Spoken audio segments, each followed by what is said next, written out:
Innal hamdalillah nahmaduhu wa nasta'inuhu wa nastaghfiruh wa na'udzu billahi min shururi anfusina wa sayyiati a'malina may yahdihillahu fala mudhillalah wa may yudhlilhu fala hadiyalah. Asyhadu an la ilaha illallah wahdahu la syarikalah wa anna Muhammadan abduhu wa rasuluhu alladzi la nabiyya ba'dahu amma ba'du. Iman rahimakumullah, di antawis anu paling berharga jeung semakin langka teh nyaeta jama-jama anu amanah. Amanah itu menyampaikan apa yang diamanahinya itu kepada ahlinya. Ketika seorang tidak menyampaikan amanah kepada ahlinya itu, maka yang terjadi adalah khianat. Nah, dari mana khianat itu terjadi? Sebenarnya karena ketidakjujuran terhadap diri sendiri, baik itu secara disengaja ataupun tidak disengaja. Malah sakapeung mah justru kusabab urang teu jujur karena diri sorangan, nu tadina hayang untung teh ngadon buntung.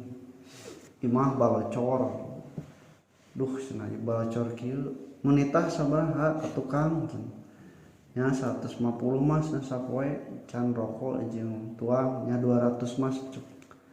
Lebar 200 nya mending ku urang we sarangan terekel we naik kasewat gerbuk labun bawa ke rumah sakit ternyata kudu dirawat sabaraha 2 jutaan.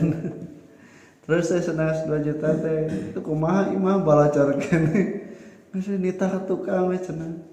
Jadi aya nama menerkeun bocorna sabaraha 2.200.000. Nah, tak sabab urang teu jujur kana diri gitu. Rumasa teu bisa kudu nama tong maksakeun. Nah, ta eta hayang untung teh ngarasa kamahalan. Padahal mah ngarasa kamahalan teh ku alatan can karasa mangpaatna. Da aing geus karasa mangpaatna mah ngarasa mahal keneh teu. Daripada ka rumah sakit geus we mending ku tukang ku ahlina. Ta ieu nusebatkeun ku Rasul idza wusidal amru ila ghairi ahliha fantadiri sa'a. Lamun hiji urusan dibikeun ka lain ahlina nya kehancuran nu bakal datang. Nah, ikhwati iman rahimakumullah, orang yang berwasiat juga itu tidak semuanya dalam keadaan benar. Kadang ada orang yang berwasiat itu ada yang ta'ammad sengaja ieu mah. Sengaja naon? Sengaja hayang ngetak-ngetik supaya warisan teh henteu kabagian sesuai aturan Allah. Misalna budak awewena teh senanya naon bagianna saeutik kan satengah tibatan lalaki.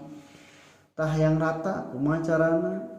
Tah si anak awewe kan teu kabagian sebagai ahli waris, bikeun we wasiatkeun ka incu ti budak awewe ameh kabagianna teh rata. Tah eta teh lamun misalna paniatanana ngotak-ngatik aturan jeung hukum Allah, tah orang yang diwasiatinya itu bingung ieu teh kumaha cenah. Atuh ieu mah sarua we eujeung ngotak-ngatik hukum Allah rek dilaksanakeun wasiatna teh. Atawa mungkin anu ngawasiatan teh teu apal ilmuna. Teu apal misalna yen teu meunang ngawasiatkeun leuwih ti syarat saperti teu diwasiatkeun 2/3. Atawa ngawasiatkeunana teh keur perkara anu diomongkeun dipaseaeun atawa justru pimaksiateun. Ieu ngawasiatan supaya misalna teh dipasang judi atau meunang gitu teu kudu dilaksanakeun. Nah, orang-orang yang mewasiati itu kan diamanahi kumaha tuh ieu laksanakeun entong. Maka dia itu tidak dibebankan dosa kalau dia membereskan wasiatnya apabila wasiatnya itu ternyata disangka akan membawa kepada kerusakan, membawa kepada pertengkaran atau ketidakadilan. Nah, maka ikhwati rahimakumullah, ai anu ngarubah mah eta teh tinu bener geus pasti eta teh salah. Tapi anu merenahkeun mah nu meresan mah eta teh sanajan ngarubah eta teh geus pasti bener.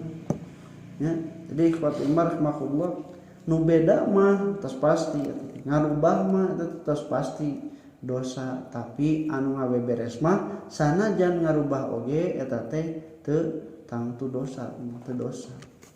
Nah ikhwati rahimakumullah, di ayat 182 paman khafa min musin janapan au isman, dan barang siapa orang yang diwasiati itu takut melakukan dosa dari apa yang diwasiati itu, janapan atau isman, janapan itu cenderung atau terlalu condong kepada salah satu pihak sehingga pihak lain dirugikan, atau isman atau ada potensi dosa dari wasiat yang diberikan itu. Nah, makanya di sini khofa di sini takut itu artinya kata para ulama bimakna alima. Jadi fa'in alima kalau dia mengetahui. Nah, kenapa? Karena memang dari ilmu lah akan timbul rasa takut. Ya budak ke corona sarian siga urang tuh. Lompatan we bebas itunya. Teu apalah naon corona teh nya. Mata kasieun tah. Jadi terkadang teu apa mah menimbulkan ketenangan, teu apa. Tapi anu apa mah justru saliun ieu kitu ieu kieu. Nah, maka ikhwati rahimakumullah, maka makna di sini alima kalau dia mengetahui bahwa yang diwasiatkan ini akan berpotensi terhadap dosa atau merugikan salah satu pihak. Nah, itu maka boleh merubahnya. Ini sebagaimana di dalam ayat yang lain, fa in hiftum alla yuqima hududallah, dan jika kalian anu geus cerai atau anu geus jatuhkeun talak terus teh dirujukkeun deui teh leuwih hade, tapi lamun misalna teh ieu mah da mun rujuk ge ngadon mata awet rajet mata loba dosa senanya teu nanaon komo nepikeun ka istri nebus dirina malikeun mas kawin lamun misalna mengetahui dalam balik deui ge ngadon pidosaeun pipaseaeun moal tumaninah rumah tangga. Nah itu maknanya alim. Nah ikhwati rahimakumullah, fala isma alaihi, maka tidak dosa. Fa aslaha bainahum, membereskan antara mereka itu. Nah diriungkeun we dikumpulkeun jeung ahli waris teh, ya si bapak teh ngawasiatanana leuwih ti sapertilu, sedangkan sapertilu itu tidak diperbolehkan, irek dirobah we jadi maksimal we sapertilu. Atau bisa si bapak teh ngawasiatanana teh ieu nu ngarugikeun atau nu ngalanggar hukum tah moal dilaksanakeun. Nah itu harus diislahkan, diriungkeun jeung para ahli waris terutama yang berkaitan ataupun juga dengan yang diberikan wasiatnya. Nah kemudian ikhwati rahimakumullah,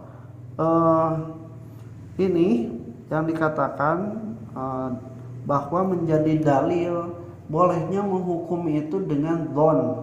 Jadi dalam tingkatan ilmu itu ada jahlun, bodoh, tidak tahu sama sekali, wahmun ya sekitar 25%, apal anu nu dikuatkeun itu jadi potensi salahna 75%.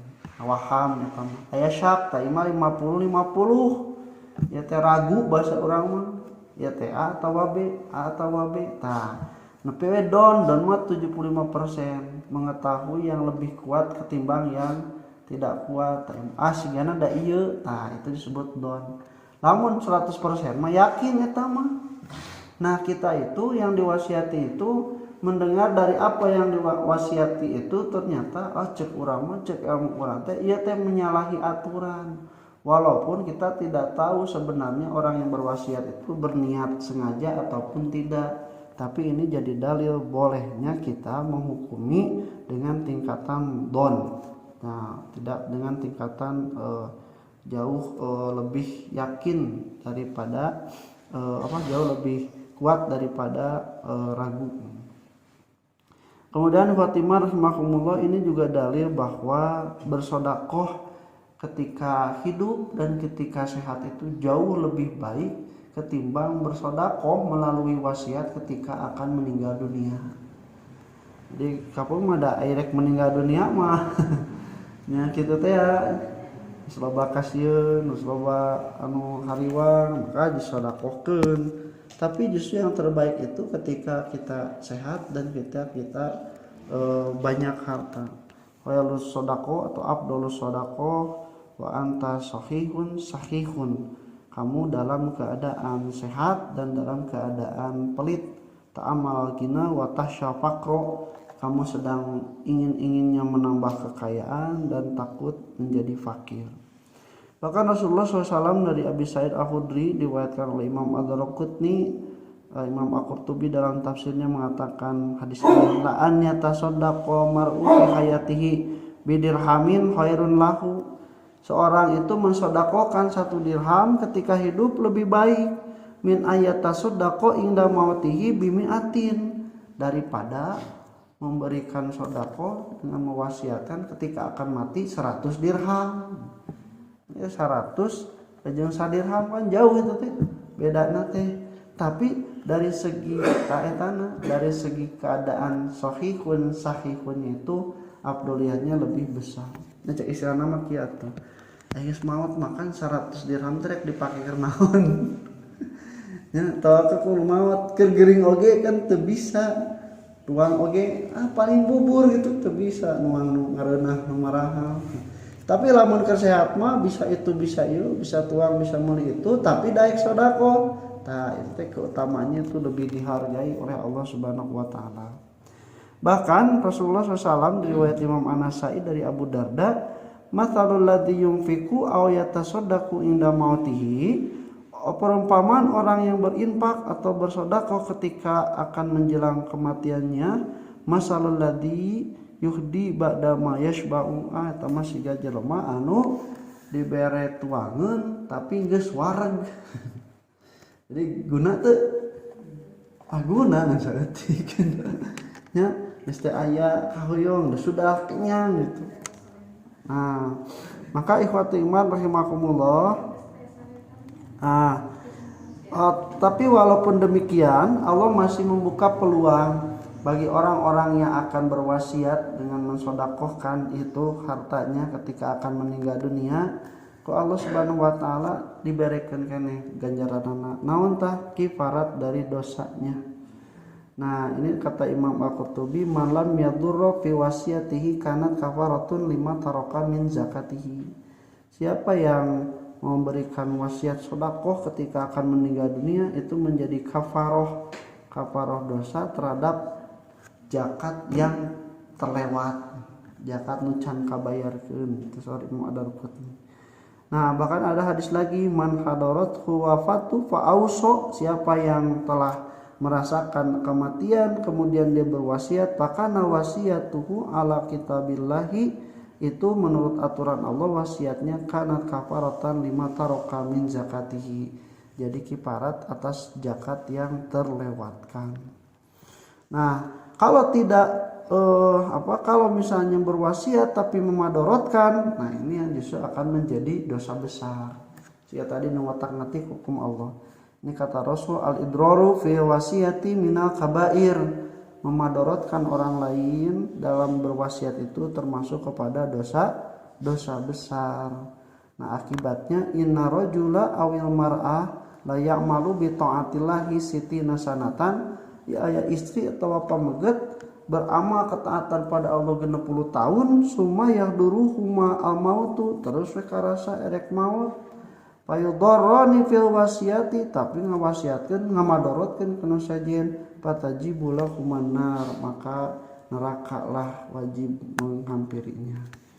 Khotimah rahimakumullah, insyaallah kawan ngajikeun beres rukina perkawis wasiat. Aku qouli hada wa astaghfirullah li wa lakum. Assalamualaikum warahmatullahi wabarakatuh.